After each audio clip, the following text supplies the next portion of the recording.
Hello friends, welcome to 24 of official YouTube channel. आज की इस वीडियो में हम बात करेंगे रेलवे रिक्रूटमेंट बोर्ड आरआरबी की जो रिक्रूटमेंट नोटिफिकेशन है various post in level 1 of 7 CBC pay matrix means railway group D RRB group D इसका ऑनलाइन फॉर्म आप मोबाइल से कैसे अप्लाई कर सकते हैं, साथ में से क्या क्या जानकारी आपको फिल करनी होगी, कौन-कौन से डॉक्यूमेंट आपको अपलोड करने होंगे, इन सभी डिटेल्स के बारे में हम बात करने वाले हैं इस वीडियो में करें जिससे आपको आने वाली सारी अपडेट्स मिल सके। तो देखिए ये इसका ऑफिशियल पोर्टल है जहां से आपको इसमें ऑनलाइन आवेदन करना है। आपको यहां पर एक सेक्शन मिलता है अप्लाई का। आप फ्रेंड्स अप्लाई वाले सेक्शन पर क्लिक करेंगे, दो ऑप्शन आएंगे, क्रिएट एन अकाउंट और ऑलरेडी हैव एन अकाउंट। अगर आप पहले से रजिस्टर हैं तो directly already have an account पर जाइए और आपके मोबाइल नंबर पासवर्ड के साथ आप लॉगिन यहां पर कर सकते हैं। पासवर्ड भूल गए हैं तो फॉरगेट पासवर्ड का ऑप्शन भी आपको मिल जाता है। पर अगर आप पहली बार रजिस्ट्रेशन कर रहे हैं तो क्रिएट एन अकाउंट का ऑप्शन आपको यहां मिलेगा, आप इस पर क्लिक करेंगे।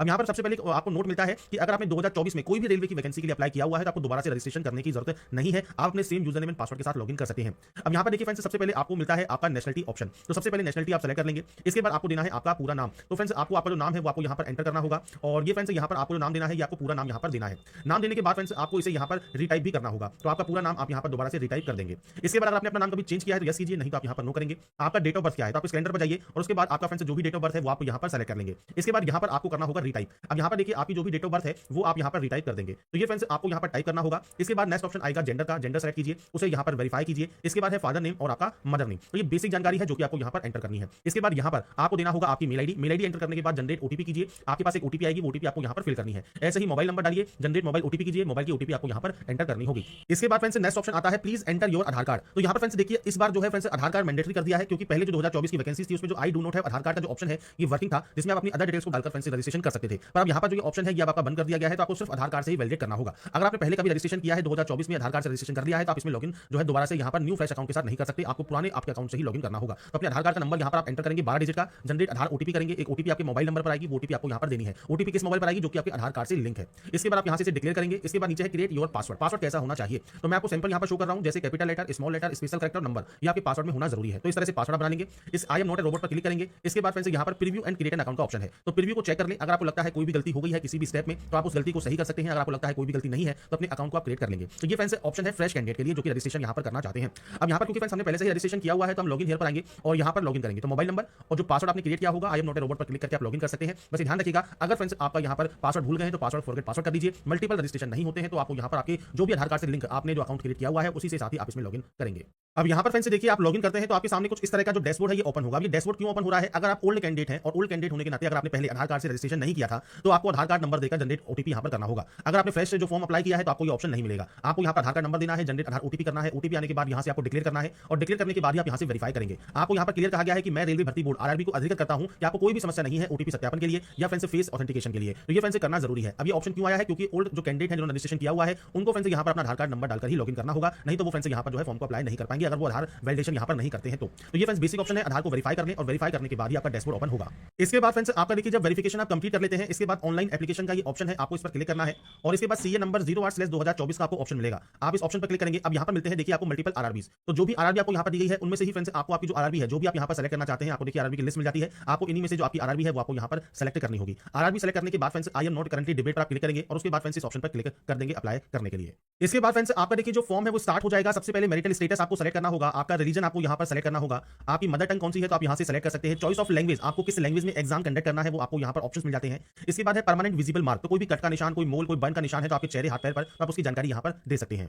इसके बाद आता है कम्युनिटी डिटेल्स। तो फ्रेंड्स देखिए जनरल में कोई भी ऑप्शन नहीं है। अगर आप फ्रेंड्स ओबीसी कैंडिडेट हैं तो आपको यहां पर ओबीसी कैंडिडेट के लिए बताना होगा। एनसीएल में आते हैं मतलब नॉन क्रीमी लेयर में क्लोजिंग डेट से पहले आपके पास ये होना चाहिए और ये फ्रेंड्स आपके पास सेंट्रल गवर्नमेंट का होना जरूरी है। आपको यहां पर आपका कास्ट का नाम मेंशन करना होगा, कम्युनिटी का सर्टिफिकेट नंबर देना होगा, कम्युनिटी सर्टिफिकेट कब इशू हुआ है आप उसकी जानकारी देंगे, कम्युनिटी सर्टिफिकेट डेट इशू आपको यहां पर देना होगा। बेसिक जानकारी है आपकी कास्ट सर्टिफिकेट की वो आपको प्रोवाइड करनी है। ऐसे ही फ्रेंड्स ईडब्ल्यूएस में भी आपके पास ईडब्ल्यूएस का जो लेटेस्ट सेशन का जो फ्रेंड्स सर्टिफिकेट है वो आपके पास होना जरूरी है। इसके बाद आपका जो आपका कम्युनिटी सर्टिफिकेट है, इशूइंग अथॉरिटी है किसने ये इशू किया है और सर्टिफिकेट डेट ऑफ इशू आपको यहां पर देना है। अगर आप बात करें एससी या एसटी की तो यहां पर फ्रेंड्स देखिए आपको आपकी कास्ट का नाम मेंशन करना होगा, कास्ट सर्टिफिकेट नंबर देना है, किसने ये इशू किया है तो आपको यहां पर मल्टीपल ऑप्शंस मिलते हैं। आपकी कास्ट सर्टिफिकेट पर जिसकी भी सील है, मोहर है या डिजिटल साइन है आप उनका यहां पर जो है पोस्ट का नाम दे देंगे। इशूइंग स्टेट कौन सा है तो वो आपको यहां पर देखिए ऑप्शंस मिलेंगे। आप यहां से जो भी आपका ऑप्शन एप्लीकेबल है वो आप देंगे। सर्टिफिकेट कब इशू हुआ है आप उसकी जानकारी यहां पर प्रोवाइड करेंगे और इसके बाद है फ्री ट्रेवल पास। अगर आप रेलवे का पास चाहते हैं तो आप यहां पर यस करेंगे। इसके बाद आपको नियरेस्ट रेलवे स्टेशन यहां पर देना होगा, मतलब आपका जो सबसे पास में जो रेलवे स्टेशन है क्योंकि यहीं से ही आपको टिकट मिलेगी इसी स्टेशन से। और इसके बाद है कास्ट सर्टिफिकेट अपलोड। आपको अपलोड डॉक्यूमेंट पर जाना है आपके मोबाइल पर जहां पर भी आपने पीडीएफ फॉर्मेट में आपने फ्रेंड्स आपका कास्ट सर्टिफिकेट रखा है वो आप यहां पर अपलोड कर देंगे। इसके बाद फ्रेंड्स आता है एड्रेस सेक्शन। एड्रेस में देखिए प्रेजेंट है और परमानेंट एड्रेस है तो आपका जो भी पूरा एड्रेस है, स्टेट कौन सा है, डिस्ट्रिक्ट कौन सा है, इसके बाद आपका एड्रेस क्या है, आपका नियर सिटी कौन सा है, पिन कोड क्या है, ये बेसिक ऑप्शन है आपके एड्रेस के जो कि आपको यहां पर एंटर करने हैं। तो एड्रेस आप अपने अकॉर्डिंग एंटर करेंगे। अगर ये सेम है तो आप सेम पर क्लिक कर सकते हैं और ये अलग अलग है तो अलग अलग एंट्री भी कर सकते हैं। तो बेसिक ऑप्शन है जो कि आपको यहां पर फिल करना है और उसके बाद आपको यहां से सिंपली सेव एंड नेक्स्ट कर देना है। इसके बाद फ्रेंड्स यहाँ पर देखिए जब आपका डाटा सेव हो जाएगा इसके बाद नेक्स्ट ऑप्शन आ जाएगा फ्रेंड्स आपकी अदर डिटेल्स का। सबसे पहले एक्स सर्विसमैन ऑप्शन है, तो अगर आप एक्स सर्विसमैन है तो आप यस कर सकते हैं। आपका डिफेंस सर्विस कौन सा रहा है वो जानकारी आप देंगे, आपकी रैंक कौन सी है वो आपको जानकारी देनी है, डेट ऑफ ज्वाइनिंग देना है। अगर आप स्टिल वर्किंग है तो यस कीजिए, नहीं तो आप नो करेंगे। तो नो करने पर डेट ऑफ डिस्चार्ज आपको देना होगा। रीजन क्या है डिस्चार्ज का वो आपको सेलेक्ट करना होगा, आपका डिस्चार्ज सर्टिफिकेट नंबर और आपने कभी री एम्प्लॉयमेंट लिया है नहीं लिया है आप उसकी जानकारी प्रोवाइड करेंगे, नहीं है सिंपली नो कर दीजिए। पीएच कैंडिडेट में आप आते हैं तो आपका जो डिसेबिलिटी कैटेगरी है वो आपको सेलेक्ट करना होगा, सब डिसेबिलिटी आपको यहाँ पर सेलेक्ट करना होगा। तो आपको चेक करना है कि कौन कौन सी डिसेबिलिटी के ऑप्शन आपको यहाँ पर दिए गए हैं, आपको ये नोटिफिकेशन सेक्शन पर भी देखने को मिल जाते हैं। परसेंटेज ऑफ डिसेबिलिटी क्या है, नेचर ऑफ डिसेबिलिटी परमानेंट है टेम्परेरी है, पीएच सर्टिफिकेट नंबर क्या है, पीएच सर्टिफिकेट इशू डेट क्या है, ये सब जानकारी आपको देनी होती है, नहीं तो आप यहाँ पर नो कर देंगे। आपको स्क्राइब चाहिए नहीं चाहिए, अब स्क्राइब क्या होता है तो फ्रेंड्स आपके बिहाव पर कोई अदर व्यक्ति आपके साथ बैठकर जो एग्जाम कंडक्ट करता है जो कि आपको बताता है। अगर आपको फ्रेंड्स स्क्राइब चाहिए आपकी जो पीएच कैटेगरी है उसके अकॉर्डिंग अगर आपको स्क्राइब चाहिए तो ही आप यहाँ पर यस करेंगे और उनकी जानकारी प्रोवाइड करेंगे। तो अगर नहीं है तो आप सिंपली यहाँ पर नो कर सकते हैं। इसके बाद है ईबीसी। ईबीसी क्या है, इकोनॉमिकल बैकवर्ड क्लास, मतलब आपकी पारिवारिक आय जो परिवार की आय है एनुअल इनकम वो 50,000 से कम है, या बीपीएल कार्ड होल्डर अगर आप हैं सेंट्रल गवर्नमेंट के अंतर्गत आते हैं तो ही आप यहाँ पर इसको जो है यस करेंगे। अब यहाँ पर फ्रेंड्स यस करने का बेनिफिट आपको क्या मिलता है, सिर्फ फीस में छूट आपको यहाँ पर मिलती है। अगर आपको यहाँ पर फीस में छूट चाहिए तो ही फ्रेंड्स आपको यहाँ पर इस ऑप्शन को टिक करना है, नहीं चाहिए तो आपको यहाँ पर सिंपली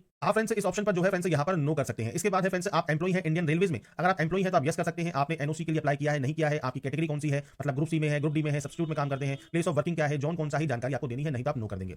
इसके बाद है फ्रेंड्स करंट एम्प्लॉयमेंट डिटेल्स, अगर आप प्रेजेंट में कोई वर्किंग में है central government state government PSU में तो सेलेक्ट कीजिए, नहीं तो आप नॉट एप्लीकेबल कर देंगे। इसके बाद है detail of course complete act apprenticeship CCAA, अगर आपने फ्रेंड्स नहीं किया हुआ है तो सिंपली नो ही रहने दें, पर अगर आपने ये किया हुआ है मान लीजिए अप्रेंटिसशिप आप यस कर सकते हैं। किस ट्रेड से किया है तो आपको देखिए ट्रेड की लिस्ट यहाँ पर मिल जाती है, आप ट्रेड सेलेक्ट कर सकते हैं। इसके बाद ट्रेनिंग कब से आपकी स्टार्ट हुई थी वो डेट आपको देनी होगी। इसके बाद ट्रेनिंग कब तक चली है वो जानकारी देनी है, आपका सर्टिफिकेट नंबर देना है, सर्टिफिकेट की डेट देनी है और कितने नंबर्स आपने गेन किए ये आपको प्रोवाइड करना होगा। ये जो ऑप्शन है सीसीएए कैंडिडेट के लिए है जिन्होंने एक्ट अप्रेंटिसशिप किया हुआ है रेलवे से। तो ये फ्रेंड्स आपको बेनिफिट यहाँ पर, क्योंकि आप रेलवे से अप्रेंटिसशिप करते हैं तो आपको यहाँ पर बेनिफिट मिलता है लेवल 1 की पोस्ट पर। तो अगर आपने अप्रेंटिसशिप किया हुआ है तो ही आप यहाँ पर यस करेंगे और अपने अप्रेंटिसशिप से रिलेटेड जो भी सर्टिफिकेट है उसकी जानकारी आपको यहाँ पर देनी होगी। बहुत सारी ट्रेड है तो आप इनमें से जिस भी ट्रेड में आपने यहाँ पर अप्रेंटिसशिप किया है वो फ्रेंड्स आप यहाँ पर सेलेक्ट कर सकते हैं।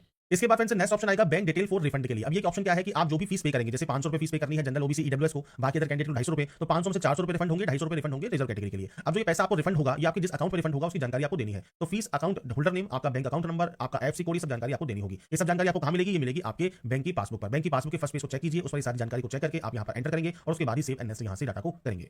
इसके बाद फ्रेंड्स नेक्स्ट ऑप्शन आएगा आपकी क्वालिफिकेशन। तब देखिए क्वालिफिकेशन में फ्रेंड्स सबसे पहले आपको यहाँ पर देखिए अगर आपने पहले अप्लाई किया हुआ है तो जानकारी आपको फिर मिलेगी, नहीं तो क्वालिफिकेशन पर जाइए, मैट्रिकुलेशन सेलेक्ट कीजिए। मैट्रिकुलेशन सेलेक्ट करने के बाद आप यहाँ पर एडिट पर जाएंगे और इसमें फ्रेंड्स यहाँ पर किस स्टेट से आपने इसको पास किया है, किस डिस्ट्रिक्ट से पास किया है, बोर्ड का नाम क्या है, डेट ऑफ पासिंग क्या है, तो आप यहाँ से आपका जो डेट ऑफ पासिंग है देखिए कैलेंडर के माध्यम से आप यहाँ पर सेलेक्ट कर सकते हैं जब भी आपने इसको पास किया होगा। रोल नंबर क्या है आपका 10th का, जो सर्टिफिकेट नंबर है वो सर्टिफिकेट नंबर क्या है वो जानकारी आप यहाँ पर एंटर कर सकते हैं। मैं सिर्फ डेमो शो कर रहा हूँ, आपके अकॉर्डिंग आपकी एक्चुअल डाटा आपको देनी है और उसके बाद अपडेट कर देना है। केवल 10वीं क्लास पास आउट है तो आप सिर्फ यहाँ पर इसको ब्लैंक छोड़ दें, मतलब 10वीं पास है तो 10वीं का ऑप्शन फिल करें और उसके बाद नेक्स्ट स्टेप पर आप जा सकते हैं। और मान लीजिए आप यहाँ पर 10वीं के साथ साथ या तो आपने एनएससी किया हुआ है तो आप यहाँ पर ट्रेड सेलेक्ट कर सकते हैं, एनी डिसिप्लिन, और किस स्टेट से किया है, किस डिस्ट्रिक्ट से किया है, इंस्टीट्यूट का नाम, date of passing, certificate NCVT द्वारा अप्रूव होना चाहिए, certificate type national apprenticeship certificate होना चाहिए, तो आप इसे ऐड कर देंगे।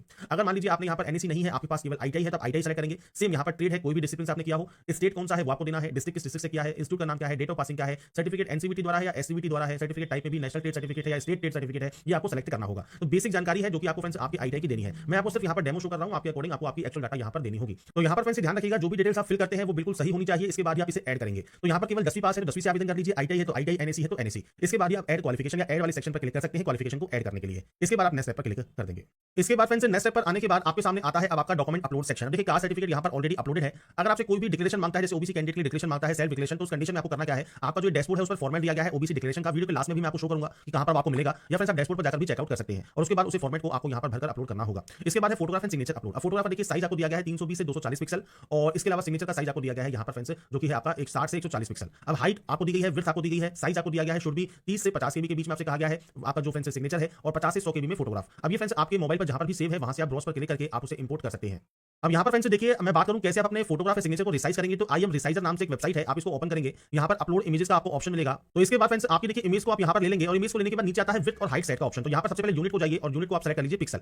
इसके बाद फ्रेंड्स यहाँ पर देखिए मैं आपको साइज शो कर देता हूँ। जैसे यहाँ पर फ्रेंड्स आपकी हाइट मांगी गई है फोटोग्राफ की 320 और विड्थ मांगी है 240, तो आपको फ्रेंड्स यहाँ पर देखिए आपको वही वैल्यू पुट करनी है। जैसे विड्थ मांगी है 240 तो आप 240 एंटर करेंगे, हाइट मांगी है 320 तो आप 320 यहाँ पर एंटर करेंगे। इसके बाद फ्रेंड्स फॉर्मेट को आप जेपीजी या जेपीजी कुछ भी आप यहाँ पर कर लें और इसके बाद फ्रेंड्स नीचे आने पर साइज आपसे 50 से 100 केबी मांगा है तो आप यहाँ पर मान लीजिए इसको कर लेते हैं 76 केबी और इसके बाद आपको यहाँ पर फ्रेंड्स सिंपली आपका जब यहाँ पर डाटा आप एंटर देंगे, इसके बाद आपको फ्रेंड्स ऊपर मिलता है नेक्स्ट डाउनलोड का ऑप्शन, आप इस पर क्लिक करके फाइल को डाउनलोड कर लेंगे। तो फ्रेंड्स आपकी जैसे ही फाइल यहाँ पर डाउनलोड हो जाएगी, फाइल डाउनलोड होने के बाद आपको जाना है ब्राउज वाले ऑप्शन पर। ब्राउज वाले ऑप्शन पर क्लिक करने के बाद आपकी फ्रेंड्स यहाँ पर देखिए जो फोटोग्राफ है वो आपको यहाँ पर इंपोर्ट कर लेनी है और उसके बाद आपको जो ग्रीन टिक मिलता है आप इस ग्रीन टिक पर क्लिक कर देंगे और इसके बाद थोड़ा सा वेट आपको करना है। नीचे आएंगे तो आपको यहाँ पर देखिए आपकी फोटोग्राफ अपलोड मिल जाएगी। इसी तरह से आपको फ्रेंड्स यहाँ पर सिग्नेचर भी अपलोड करना होगा। अब सिग्नेचर का फ्रेंड्स देखिए यहाँ पर कहा गया है 60 और 140 पिक्सल। अब यहाँ पर जब आप इस वेबसाइट को यूज करते हैं और आपका फ्रेंड्स जो पिक्सल है वो चेंज करते हैं फोटो के साइन का, तो उस कंडीशन में फ्रेंड्स होता क्या है, साइन का जो फ्रेंड्स साइज है वो फ्रेंड्स बहुत कम हो जाता है, मतलब वो 4 से 5 केबी के बीच में ही रहता है। अब वो अपलोड होगा नहीं क्योंकि 30 से 50 केबी जो है साइज मांगा गया है। तो आपको करना क्या है, एक दूसरी वेबसाइट ओपन करनी है। सबसे पहले यहाँ पर रिसाइज कर लें, मतलब 140 और 60 में उसको रिसाइज कर लें, और रिसाइज करने के बाद आपको फ्रेंड्स गूगल पर PI7 इमेज टूल सेलेक्ट करना है और कंप्रेस इमेज टू 50 केबी को सेलेक्ट कर लेना है। यहाँ पर आपकी जो इमेज है उसको आप यहाँ पर अपलोड कर लेंगे, मतलब आप यहाँ पर उसको इंपोर्ट कर लेंगे। और इसके बाद फ्रेंड्स यहाँ पर देखिए नीचे आपको साइज एंटर कर देना है। तो आप यहाँ पर फ्रेंड्स जो भी साइज एंटर में चाहते हैं वो आप यहाँ पर दे सकते हैं। मान लीजिए मैं इसको कर देता हूँ 45 केबी, तो आप 45 केबी मान लीजिए यहाँ पर साइज रख दीजिए और कंप्रेस कर दीजिए। इसके बाद थोड़ा सा आपको वेट यहाँ पर करना होगा। आपका फ्रेंड्स जो इमेज है वो फ्रेंड्स आपका यहाँ पर कन्वर्ट होना स्टार्ट हो जाएगा, और जब आपका फाइल यहाँ पर कन्वर्ट हो जाएगा उसके बाद फ्रेंड्स आपका जो फाइल है वो आपका डाउनलोड भी हो जाएगा। इसके बाद फ्रेंड्स आपका देखिए यहाँ पर जो सिग्नेचर है वो कन्वर्ट हो गया है 43 केबी में। साइज भी आपका रिक्वायर्ड जो आपने जो चेंज किया है पिक्सल वो भी चेंज हो गया है। अब आपको सिंपली आना है फ्रेंड्स इस पोर्टल पर, और इस पोर्टल पर आने के बाद ब्राउज पर क्लिक करके आपको साइन भी अपलोड कर देना है, और उसके बाद ही आप यहाँ पर जो है सेव एंड नेक्स्ट कर सकते हैं। तो बेसिक ऑप्शंस है जो कि मैंने आपको बता दी है। मोबाइल से भी आप कैसे फोटोग्राफ एंड सिग्नेचर को रिसाइज कर सकते हैं, इसकी जो जानकारी है वो मैंने आपको प्रोवाइड यहाँ पर कर दी है। तो आप यहाँ पर फोटोग्राफ एंड सिग्नेचर अपलोड कर लें और उसके बाद ही सेव एंड नेक्स्ट आप यहाँ से डाटा को करेंगे। इसके बाद फ्रेंड्स यहाँ पर देखिए आपका जो सिग्नेचर है वो भी यहाँ पर अपलोड हो जाएगा, और सिग्नेचर अपलोड होने के बाद फ्रेंड्स आपको सिंपली यहाँ पर फ्रेंड्स नेक्स्ट सेव करके इसे यहाँ पर नेक्स्ट पर क्लिक कर देना है। अब नेक्स्ट किसका है, ये है फ्रेंड्स ऑर्डर ऑफ प्रेफरेंस का। तो यहाँ पर देखिए फ्रेंड्स आपको एलिजिबल पोस्ट मिल जाती है। अब यहाँ पर देखिए फ्रेंड्स आपको जितनी भी एलिजिबल पोस्ट रहेंगी वो सब आपको यहाँ पर देखने को मिलेंगी। तो आपको यहाँ पर आपके अकॉर्डिंग फ्रेंड्स जिस भी पोस्ट को आपको यहाँ पर सेलेक्ट करना है, आप देखिए इस तरह से आप यहाँ पर जो आपकी प्रेफरेंस है वो आप यहाँ पर एंटर कर सकते हैं। तो आपको फ्रेंड्स आपके अकॉर्डिंग जो भी आप पोस्ट को सबसे पहले प्रेफरेंस में देना चाहते हैं वो आप यहाँ पर इस तरह से प्लस पर क्लिक करेंगे, आप यहाँ पर ऐड कर देंगे। आपकी जितनी भी प्रेफरेंस है वो सब आपकी यहाँ पर ऐड हो जाएंगी। जब आपकी प्रेफरेंस यहाँ पर ऐड हो जाती है और मान लीजिए स्क्रॉल ये नहीं हो रहा है तो आपको यहाँ पर करना क्या है, आपको फ्रेंड्स सिंपली यहाँ पर डेस्कटॉप साइड कर लेना है। डेस्कटॉप साइड करने के बाद ये सभी ऑप्शंस आपके वर्क करने लगेंगे। इसके बाद आपको I have exercise and check my order of post preference वाले ऑप्शन पर क्लिक करना होगा, और इसके बाद फ्रेंड्स नीचे आने पर आपको यहाँ पर आई हियर बाय डिक्लेयर पर क्लिक करना है। इसके बाद प्लेस मेंशन करना है, प्लेस मतलब जहां से आप अभी इस फॉर्म को अप्लाई कर रहे हैं। तो ये फ्रेंड्स जानकारी आपको यहाँ पर एंटर करनी होगी, और इसके बाद आपको यहाँ पर मिलेगा सेव ऑप्शन। आप यहाँ से डाटा को सेव कर देंगे, और इसके बाद फ्रेंड्स यहाँ से प्रीव्यू चेक करेंगे। प्रीव्यू चेक करने का बेनिफिट क्या है, अगर आपने कोई भी गलती कर दी है तो आपको एडिट का ऑप्शन मिल जाता है, आप एडिट कर सकते हैं। अगर आपको लगता है कोई भी गलती नहीं है तो आप आई हैव रीचेक पर क्लिक करके सबमिट आप कर सकते हैं। बस ध्यान रखिएगा फ्रेंड्स कोई भी गलती हो जाती है तो आप करेक्शन विंडो जैसे ही इसकी ओपन होगी आप इसमें करेक्शन कर पाएंगे। पर अगर आप करेक्शन नहीं करना चाहते हैं या एक्स्ट्रा फीस नहीं देना चाहते हैं तो आपको सबसे बेस्ट ऑप्शन क्या है, प्रीव्यू को ध्यान से चेक जरूर कर लें। अगर कोई भी गलती है तो आप उसे एडिट कर लें। अगर आप एडिट यहाँ पर कर लेंगे तो आपको कोई भी दिक्कत यहाँ पर नहीं होगी। इसके बाद फ्रेंड्स यहाँ पर देखिए जब आप फॉर्म को सबमिट कर देते हैं इसके बाद जो लास्ट स्टेप बचता है वो बचता है आपकी पेमेंट करने का। तो पेमेंट करने के लिए जो फीस आपको यहाँ पर शो होती है ये आपको पे करनी होगी। तो आपको फ्रेंड्स पे विद SBI ई-पे का ऑप्शन मिलेगा, आप इस पर क्लिक करेंगे। इसके बाद फ्रेंड्स यहाँ पर आपको इस डाटा को डिक्लेयर करना है। आपसे कहा गया है आप प्रोसीड करना चाहते हैं पेमेंट के लिए, तो फ्रेंड्स यहाँ पर जो फीस है ये फ्रेंड्स आपको यहाँ पर ऑनलाइन मोड में ही जमा करानी है। इसके बाद SBI ई-पे का ऑप्शन आपके सामने आ जाएगा। मल्टीपल ऑप्शंस आपके सामने आएंगे, तो आपको यहाँ पर कार्ड के माध्यम से मान लीजिए पेमेंट करना है तो आपने कार्ड डिटेल्स को यहाँ पर फिल कर सकते हैं पेमेंट करने के लिए। अगर आप नेट बैंकिंग यूजर है तो आप नेट बैंकिंग सेलेक्ट कर सकते हैं, SBI की या किसी अदर बैंक की। और अगर मान लीजिए आप UPI से पेमेंट करना चाहते हैं तो UPI QR कोड पर क्लिक कीजिए, पे नाउ पर क्लिक कीजिए, और इसके बाद फ्रेंड्स एक आपका देखिए QR कोड यहाँ पर जनरेट हो जाएगा। QR कोड जनरेट होने के बाद आप अपने मोबाइल से इसे स्कैन करके पेमेंट अपना जो कंप्लीट है वो आप कर सकते हैं, और आपकी जो प्रोसेस है वो कंप्लीट हो जाएगी जैसे ही आपका पेमेंट यहाँ पर कंप्लीट होगा। तो जो प्रोसेस है पेमेंट करने की वो भी मैंने आपको बता दी है, QR कोड से आप कैसे पेमेंट कर सकते हैं। और फ्रेंड्स बाकी की जानकारी फ्रेंड्स जो है आप RRB की ऑफिशियल वेबसाइट पर जाकर चेकआउट कर सकते हैं। और साथ में देखिए आपको यहाँ पर डाउनलोड फॉर्मेट वाले ऑप्शन पे आपको आना है, और यहाँ पर फ्रेंड्स आपको जो आपका फॉर्मेट है वो आपको यहाँ पर जो भी पोस्ट के लिए आपको चाहिए वो फॉर्मेट आपको यहाँ पर मिल जाएगा। जैसे मान लीजिए आपको यहाँ पर इस वाली वैकेंसी के लिए चाहिए तो आप यहाँ से फॉर्मेट को जो है डाउनलोड कर सकते हैं। तो ये फ्रेंड्स बेसिक ऑप्शंस हैं जो कि आपको यहाँ पर चेक करने हैं, कैसे आपको अप्लाई करना है, कैसे फ्रेंड्स आपको यहाँ पर क्रिएट एन अकाउंट करना है, कैसे फ्रेंड्स आपको यहाँ पर डॉक्यूमेंट्स को अप्लाई जो है अपलोड करना है, क्या क्या जानकारी आपको फिल करनी होगी, CCA कैंडिडेट कैसे अप्लाई करेंगे, अप्रेंटिसशिप की जानकारी क्या फिल करनी है, फोटोग्राफ एंड सिग्नेचर कैसे आपको यहाँ पर रिसाइज करने हैं अपलोड करना है, ये सारी जानकारी मैंने आपको यहाँ पर प्रोवाइड कर दी है।